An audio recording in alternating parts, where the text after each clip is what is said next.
i-subscribe ang kanilang mga YouTube channel. Please subscribe. Auryada. Isa ako sa nalungkot pero yes, sa sinabi mo, panatag na rin kami. Masaya na rin ako para sa inyo. Ayan po, si Patty Pamlian. No?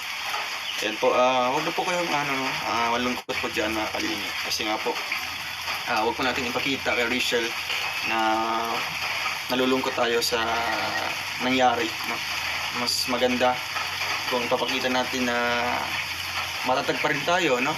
Or supportado pa rin natin si Rachel kung ano mang nangyayari po mga kalingap. Kasi mas lalo siyang gaganahan mag-aral. Hanggat may pang-aral, mag-aral. Seryosohin yung pag-aaral. So yun na nga po no mga kababayan, mga kalingap, napanood po natin sa video ni Roel Malalag at ni Rachel Morales Vlogs.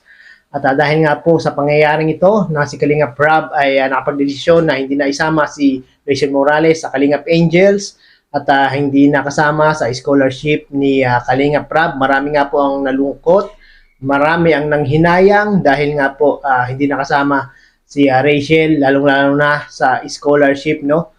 At ang sabi naman ni Dodong Roel, mga kababayan, mga kalingap, no, huwag ipakita kay Rachel Morales yung mga fans na sila ay nalulungkot. Maging si Dodong Roel ayaw niya ipakita na siya ay nalulungkot. Bagkos ang gusto ni Roel Malalag na maging matatag si Rachel Morales, mamotivate si Rachel Morales kung ano man yung mga nangyayari ngayon at lalong-lalo na talagang pagsumikapan ni Rachel Morales na siya ay makapagtapos ng kanyang pag-aaral, no?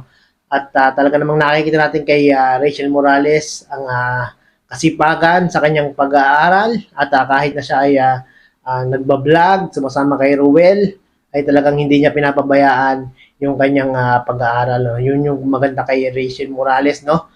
Talagang napaka-multitasking. Talagang kaya nga minsan nagkakasakit minsan si Rachel Morales, no? Dahil nga po sa sobrang busy, sa sobrang dami ng kanyang ginagawa. Pero ang kagandahan doon, hindi niya napapabayaan yung kanyang pag-aaral, no? At alam ko naman, naintindihan ni Roel at ni Rachel Morales kung ano yung naging desisyon ni Kalingap Rab, no? Dahil nga po itong si Rachel Morales, mga kababayan, mga kalingap, ay isa ng ganap na vlogger.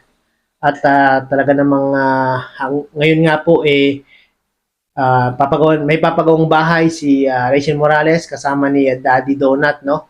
At ibig sabihin si Rachel Morales ay meron ng kakayanan na siya ay makapag-aral, no? At hindi na kailangan maging beneficiary ni Kalingap Rab, no? At malamang mas marami pang blessing ang darating kay Rachel Morales, mas marami pang mag-o-offer ng scholarship dito kay Rachel Morales, no? Dahil nga po sa nangyayaring ito, no? At sa mga hindi po nakapanood ng video na aking ipinilay kanina, mangyari po ay pakipanood nyo po sa live ni Roel Malalag at sa video naman po ni Rachel Morales, no? At syempre, wag po natin kalimutan mga kababayan, mga kalingap, ang ama ng Team Kalingap, ang Kuya Bal Santos Matubang, no? At syempre kay Kalingap Rab, ang talagang tumulong kay Rachel Morales para maging maganda yung kanyang katayuan sa buhay, no?